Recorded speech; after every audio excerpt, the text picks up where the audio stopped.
What if I told you the Cleveland Browns are about to orchestrate the most calculated gamble of the entire 2026 NFL Draft? While other teams are falling in love with individual stars, Andrew Berry is behind closed doors at Berea, working the phones with a familiar high-stakes partner from Big D.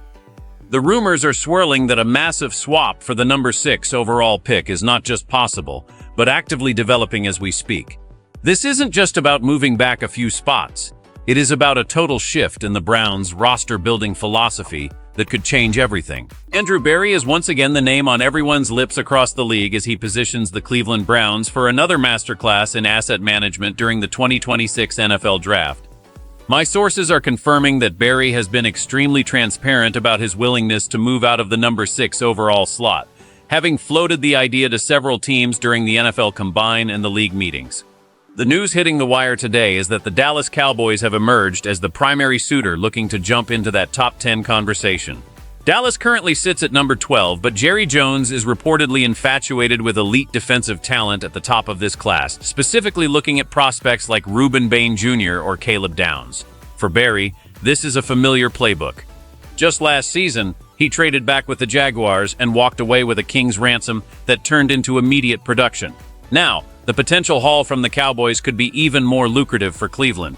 We are talking about a deal that could include multiple first-round picks, or even a future asset that the Cowboys still hold from the Micah Parsons era. If Berry pulls this off, he isn't just picking players, he is building a dynasty of draft capital. But there is a massive catch to this strategy that could backfire if the board doesn't fall exactly as the front office expects. You have to wonder, what exactly is Berry looking for at 12 that he can't get at 6, and who is he willing to pass up to get it? The list of names is growing, and one specific position group seems to be the ultimate target for this front office as they prepare for a potential drop. Jerry Jones is ready to get aggressive, and the price tag Berry has set is allegedly high enough to make even the most confident general manager hesitate before signing off on the dotted line. The ripple effect of this trade would be felt throughout the entire AFC North, as Cleveland gains more leverage while Dallas secures their next defensive superstar. The real question is whether the talent available at 12 truly matches the value of a top 6 pick, and Berry might be gambling with the team's future on that very answer.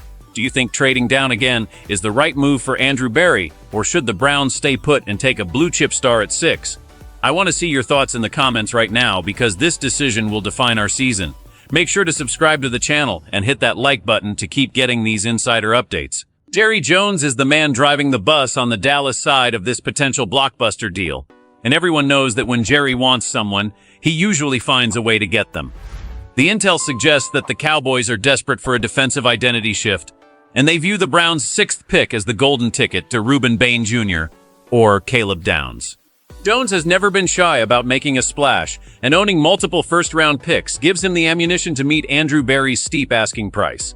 We could be looking at a situation where Dallas sends pick 12 and pick 20 just to move up those 6 spots. Alternatively, Berry might be eyeing the 2027 first-round pick that originally belonged to the Packers, which the Cowboys currently hold.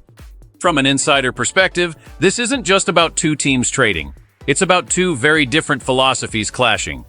Jerry wants the immediate impact star, while Berry wants the volume and the flexibility. If the Browns move to 12, they are looking directly at the offensive line class. Names like Monroe Freeling out of Georgia or Utah's Spencer Fano are high on the Browns' internal board. While taking a tackle at 6 might feel like a reach, grabbing a guy like Freeling at 12 is seen as an absolute steal in the Browns' war room. There is also the Alabama factor with Caden Proctor, a player the Browns have done an immense amount of homework on despite some red flags. The strategy here is clear. Berry wants to maximize the value of every single slot. By sliding back, he can still address the critical need for a blindside protector while picking up extra lottery tickets in the process.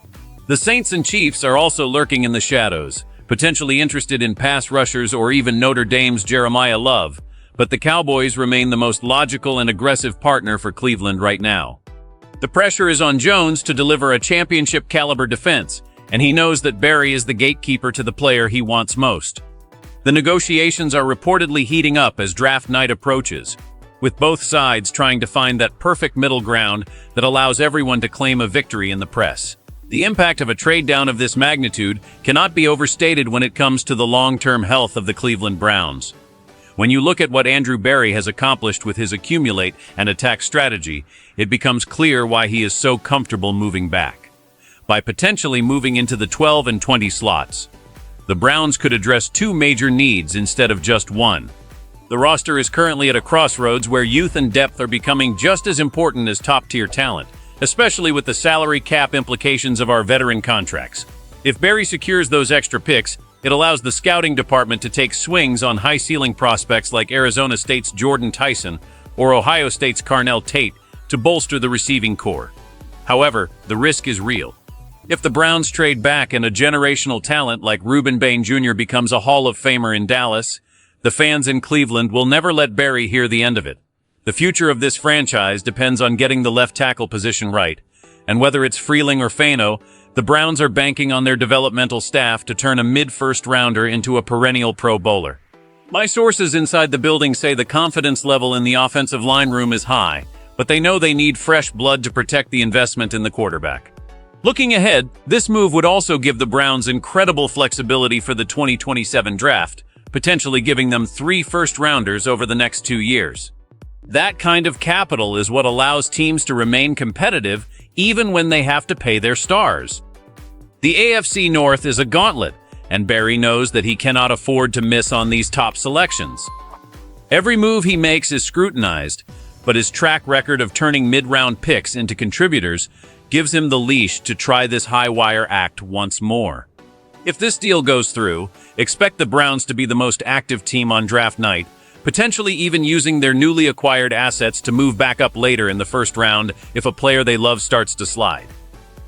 It is a game of chess that Berry plays better than almost anyone else in the league, and the Cowboys are the perfect opponent for this particular match. Ultimately, this potential trade with the Dallas Cowboys represents the essence of the Andrew Berry era in Cleveland. It is about a relentless pursuit of value and a refusal to be swayed by the hype of a top 10 pick if the math says otherwise. For the fans, it can be frustrating to watch the team pass on a potential superstar at number 6, but the logic is sound. More picks equals more chances to find the core players of the future. This move would signify that the Browns are not just looking at 2026, but they are positioning themselves to be a powerhouse for the next 5 seasons. It shows a front office that is disciplined, patient, and incredibly savvy. If the Browns can land a starting tackle and an additional high-level playmaker by moving back, the roster becomes significantly deeper and more resilient against injuries. The meaning behind this move is clear. Cleveland is no longer a team that panics or reaches. They are a team that dictates the market. As we approach draft night, the tension in Cleveland and Dallas will only continue to rise. Jerry Jones wants his man, and Andrew Berry wants his price. This is the ultimate NFL poker game, and the stakes couldn't be higher for the Dawg Pound. We are watching a master at work, and the results of this trade will be felt for years to come. Do you believe Andrew Berry is making a mistake by letting the Cowboys jump ahead of us, or do you trust his process to build a deeper team? I need to know your take down in the comments because your voice matters to the community. Don't forget to subscribe and hit that notification bell so you never miss a single update as this trade situation develops. We are going to be all over this story as more details emerge from my sources. Like the video if you're ready for the draft and want to see the Browns win big. This is a defining moment for the franchise, and we will be here every step of the way to break it down. Go Browns, and let's see if Berry can pull off another draft day miracle that keeps us ahead of the competition in the toughest division in football.